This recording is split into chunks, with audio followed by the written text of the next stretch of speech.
नमस्कार, news capital express देख रहे हैं। बीते दिनों से एमपी के दौरे पर हूं। बीजेपी एमपी में अपनी विकास यात्रा की कीर्तिमान के कारण फिर जीत हासिल करेगी। प्रदेश में बदलाव हुआ है। किसान से लेकर गरीब और उद्योग से लेकर महिला शक्ति सभी आगे बढ़ रहे हैं। मैं सीजी में था, वहां आश्चर्यजनक होंगे चुनावी परिणाम। हम राजस्थान भी जीतेंगे। कांग्रेस 20 साल से सत्ता से बाहर अपने अस्तित्व के लिए लड़ रही है। एमपी में बड़े अजीब अजीब शब्द सुनने मिल रहे हैं। जय बीरू, कपड़ा फाड़, मोटी चमड़ी, बहुत सारे मामले ऐसे हैं। लेकिन सीधा सा प्रश्न है कि जो बयानबाजी हम देखते हैं, क्या लगता है कि कांग्रेस अगर मध्य प्रदेश समेत 5 स्टेट में आए, क्या सनातन को खतरा होगा या सनातन खतरे में है? देखिए, इस पर दो मुझे जवाब देना है। देश की जनता किसे भी वोट दे, जनता मालिक है, तो हम बहुत विनम्र भाव से इसे स्वीकार करते हैं। लेकिन हमें पूरा विश्वास है कि यहाँ भाजपा की विजय होगी। 24 में भी भाजपा की विजय होगी। और जहाँ तक आपने कहा सनातन खतरे में है, सनातन खतरे में किसी चुनाव के कारण नहीं है। सनातन खतरे में है मानसिकता के कारण। क्या स्टालिन साहब के पुत्र किसी अन्य आस्था के देव के बारे में इस तरह की बातें कह सकते हैं? क्या हिम्मत है उनकी? ये सवाल है। जितेंद्र चौरसिया जी, पत्रकार। अग्रवाल। मैंने फिर कहा, मैं बहुत विनम्रता से उसको रिपीट करूंगा। वो मुद्दा हमने उठाया क्या? आप मुझे बताइए और एक ही उत्तर देंगे। आप अगर पिच पर लूज बॉल देंगे तो हम छक्का नहीं मारेंगे क्या? हमने कहा था क्या लूज बॉल देने को? हमने कहा था सनातन को गाली पड़ने को क्या? अगर किसी ने पोस्टर लगा दिया राम जन्मभूमि उद्घाटन का, तो उस पर क्यों हाय तौबा मचाते हैं आप? ये सवाल है। सुचंदा जी।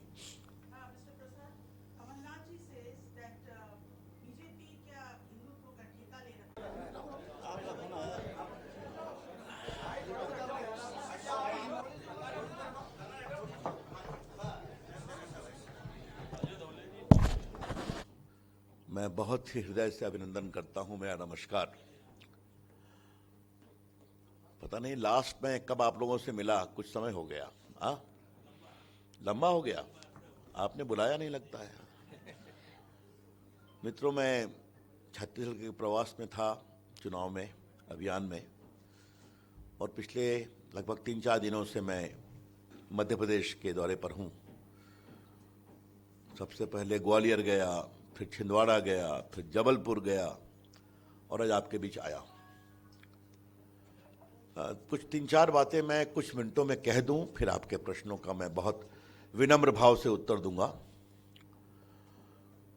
मित्रों, भारतीय जनता पार्टी मध्य प्रदेश में अपनी विकास यात्रा के कीर्तिमान के कारण जनता का पुनः विश्वास प्राप्त करेगी। जो बदलाव हुआ है वो दिखता है। मैं दौरे कर रहा हूं, जहाज से, हेलीकॉप्टर से, कार से, यहाँ की सड़कें, यहाँ के एयरपोर्ट, क्या ग्वालियर, क्या जबलपुर, क्या हाईवेज, ये सब में बदलाव दिखाई पड़ता है। जो किसानों की चिंता हुई, जो लाडली बहनों की चिंता हो रही है, जो गरीबों के आवास बने, जो बिजली में, और जो उद्यमशीलता में विकास हुआ। और देश के पूर्व संचार आईटी मंत्री के रूप में मैं एक बात अवश्य कहूंगा कि मध्य प्रदेश एक आईटी हब के रूप में भी बहुत विकसित हो रहा है। इंदौर हो, आपका भोपाल हो, बाकी स्टार्टअप मूवमेंट हो, तो जिसे कहते हैं सर्वांगीण विकास। इसीलिए गरीबी रेखा से बाहर निकले, इसीलिए बीमारू स्टेट से विकासशील प्रदेश बने। तो ये सब इसलिए हो पाया कि हमने ईमानदारी से काम किया और जनता का आशीर्वाद प्राप्त किया। मैं छत्तीसगढ़ भी था, वहां के नतीजे आश्चर्यजनक होंगे। और मैंने बघेल साहब के बारे में कहा, जैसे अजीत जोगी थे वैसे ही भूपेश बघेल जी हैं। 2003 में वो कसकर हारे, फिर नहीं जीते। मैं वहां का प्रभारी रहा हूं। इनका भी हाल वही होने वाला है। राजस्थान में भी जीत तय है। तो we are on very safe and sure wicket. Madhya Pradesh और बाकी चुनाव को लेकर तेलंगाना में भी हमारा प्रभावी परफॉर्मेंस आएगा। मित्रों, कांग्रेस अपने एग्जिस्टेंस की लड़ाई लड़ रही है। वो 20 साल से सत्ता के बाहर है। मुझे लगा कि जब कोई पार्टी एग्जिस्टेंस के लिए लड़ती है तो कुछ तरीके से लड़ती है, मिलजुल कर लड़ती है। लेकिन यहां तो मैं नए नए शब्द सुन रहा हूं। मैं बिहार से आता हूं, तो लालू प्रसाद जी होली में कुर्ता फाड़ होली खेलते थे। यहां की तो राजनीति में कुर्ता फाड़ आ गया है। और छोटे लोगों ने नहीं कहा है, बहुत बड़े लोगों ने कहा है। संभालने के लिए उनके प्रभारी ने जय वीरू की संज्ञा दे दी। ये नहीं बताया जय कौन है और वीरू कौन है। आज सुबह मुझे किसी अखबार में दिखाई पड़ा, एक्स फैक्टर पर दोनों ने कहा है अब ये जय वीरू वगैरह सब बंद होना चाहिए। राजनीति में जो खेल शुरू करता है उसको बंद करने का अधिकार नहीं है। मैंने कहा राम हमारे हैं, राम तो देश के हैं, राम सनातन है, राम तो आज विश्व रूपी है। कभी राहुल गांधी, सोनिया गांधी, प्रियंका जी, कमलनाथ, दिग्विजय सिंह अयोध्या जाके प्रणाम किए क्या? करने का सोचते हैं क्या? तो आपको अयोध्या के विषय से इतनी नफरत क्यों हो जाती है? वाई? और ये मैं प्रभु राम लल्ला के वकील के रूप में मुझे बहस करने का सौभाग्य मिला, क्योंकि सुप्रीम कोर्ट में मैं नहीं कर पाया क्योंकि मैं देश का कानून मंत्री था। तो आज तो वहां मंदिर बन रहा है। और आज मैं भोपाल के इस बड़े सारगर्भित पत्रकार मित्रों को एक ही बात बताना चाहूंगा, सुप्रीम कोर्ट की 5 जजेस ने क्या कहा सर्वानुमति से। मैं 3 लाइन अंग्रेजी में बोलूंगा, उसका हिंदी अनुवाद भी कर दूंगा। The Muslim side could not give any evidence that after the erection of Babri Mosque, they were in the exclusive possession of it. एकमात्र उनका कब्जा था इस पर, ऐसा कोई सबूत नहीं दिया। दूसरा, in spite of erection of so-called Babri Mosque, the faith of Hindus never wavered. This is the place of birth of Lord Ram, and they used to give their pranam there. Evidence shows that कि प्रभु राम का जन्म स्थान था, हिंदू आके प्रणाम करते थे। और आर्कियोलॉजिकल सर्वे ऑफ इंडिया की खुदाई से स्पष्ट है कि 7वीं शताब्दी से मंदिर नीचे था, जिसके ऊपर बाबरी मस्जिद बनी थी। तो यही तो हम लोगों ने कहा था ना। तो अच्छा होता है एक बार पढ़ लेते जजमेंट को, तब चर्चा करते। लेकिन मित्रों, इसमें कांग्रेस की परेशानी कम है, कांग्रेस की मानसिकता की परेशानी है। इसीलिए मध्य प्रदेश में हमस के माध्यम से हवा बनाने की कोशिश की जा रही है। उस पर प्रधानमंत्री ने साफ कहा, आतंकवाद का हम विरोध करते हैं किसी स्वरूप में। यह G20 का भी निर्देश था, उसको कंडेम भी किया गया। पैलेस्टीन के लोगों के लिए आर्थिक और दवा सुविधाएं भी भेजी गई। तो मध्य प्रदेश में हमस कहां से आ गया भाई? तो कांग्रेस को लाना ही है, कोई नई बात नहीं है ये। मुझे गर्व है कि प्रधानमंत्री के निर्देश में मुझे 3 तलाक का बिल लाने का सौभाग्य मिला था। 3 तलाक का विरोध कांग्रेस ने किया था, जबकि सोनिया गांधी एक वुमन लीडर है, इन्होंने कुछ नहीं कहा था। आज जब सनातन को बदनाम करने की कोशिश की गई, उस पर डेंगू कहा गया, प्लेग कहा गया, क्यों जुबान खामोश थी दिग्विजय सिंह की और कमलनाथ की, राहुल गांधी की, सोनिया गांधी की? आप बोल नहीं सकते क्या? हमस के पक्ष में बोलेंगे, लेकिन सनातन के घोर अपमान पर खामोश, ये तो नहीं चलेगा ना। इसका तो विरोध करेंगे।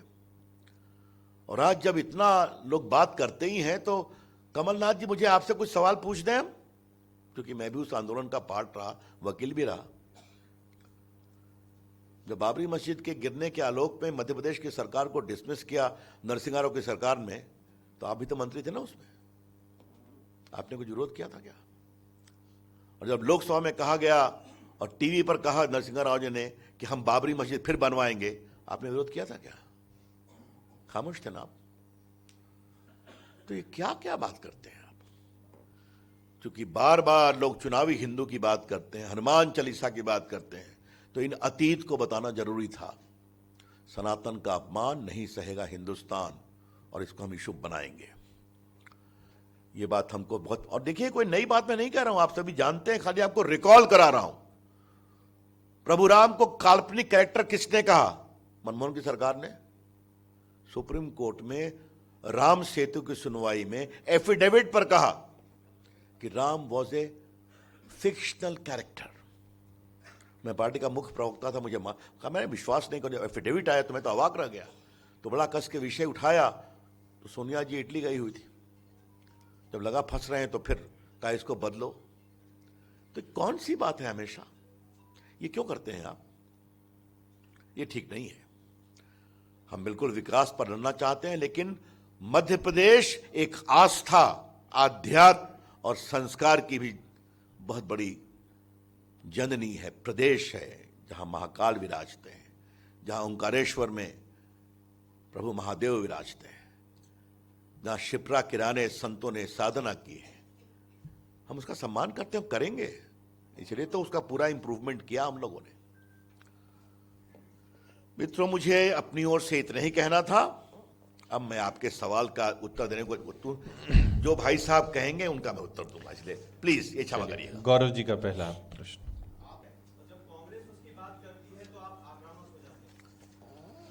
ऐसा है, मैंने सीधे सवाल उठाए, उसमें आक्रामकता किस बात की है भाई? लेकिन क्या हम इस बात को छोड़ दें? अभी मैंने अतीत की बहुत विधों को रिकॉल किया, ये तो रिकॉर्ड की बात है ना। इसलिए मित्रों, मैं कल गया था छिंदवाड़ा भी, वहां रहा, मेरी प्रेस भी थी, बातचीत भी हुई।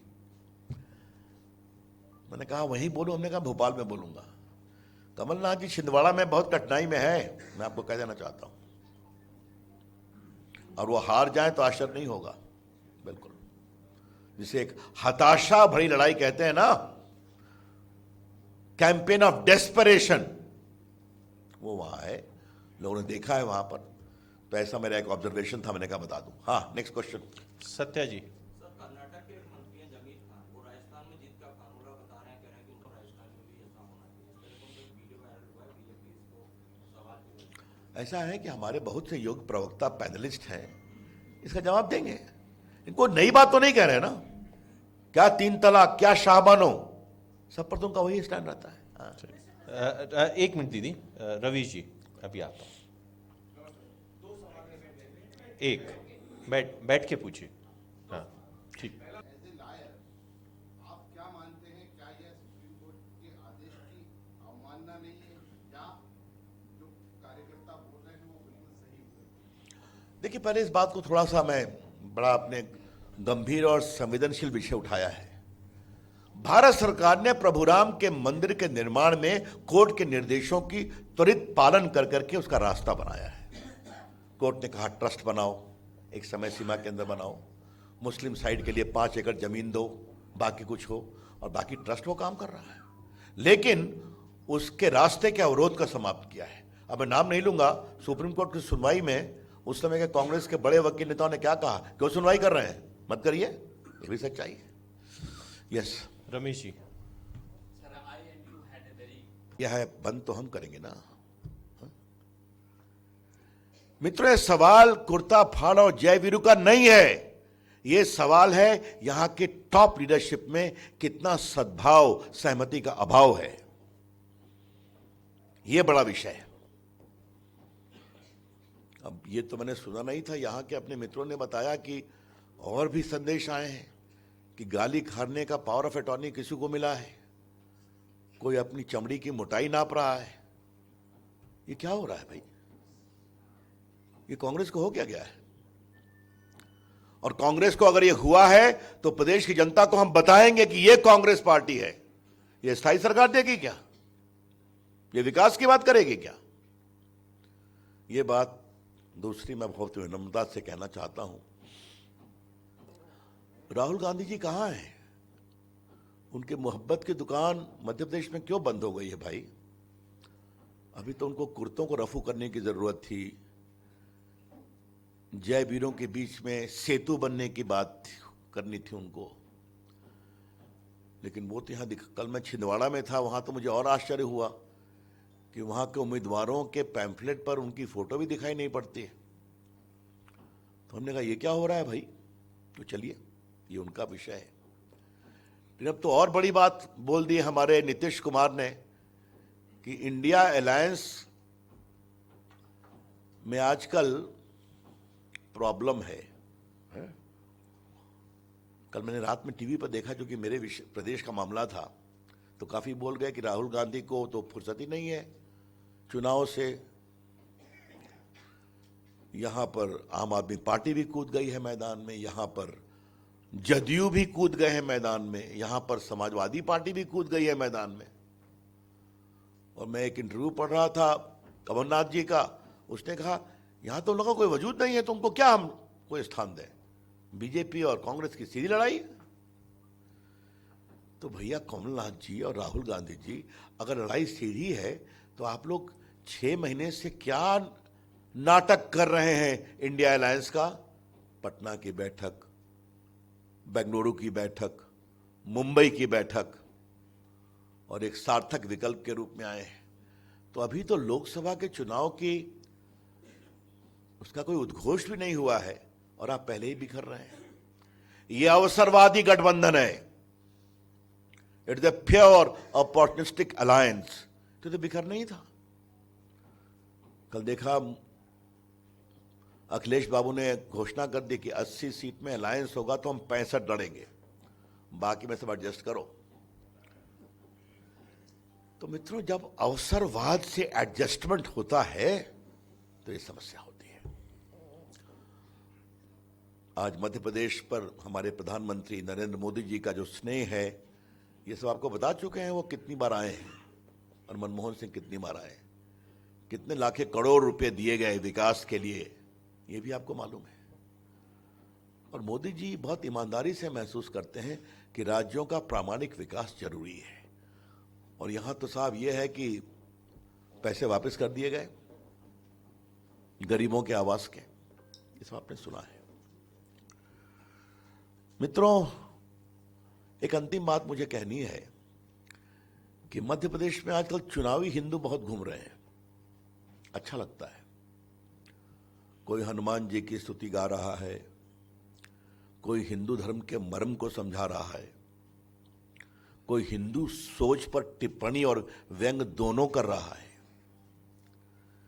आप हिंदू हैं या नहीं है, साफ बताइए। ये तो आस्था का सवाल है ना, इसमें राजनीति कहां से है? तो क्या है आप? और अगर आपका ये अतीत है तो कृपया कर करके आप इस तरह की व्यंग्यात्मक टिप्पणी किसी की आस्था पर ना करें। यह आपको किसी ने अधिकार नहीं दिया है। हम सभी आस्थाओं का सम्मान करते हैं और सभी आस्थाओं के ईश्वर का सम्मान करते हैं। लेकिन राम जन्मभूमि को लेकर क्या परेशानी है आपकी भाई? क्यों परेशानी है?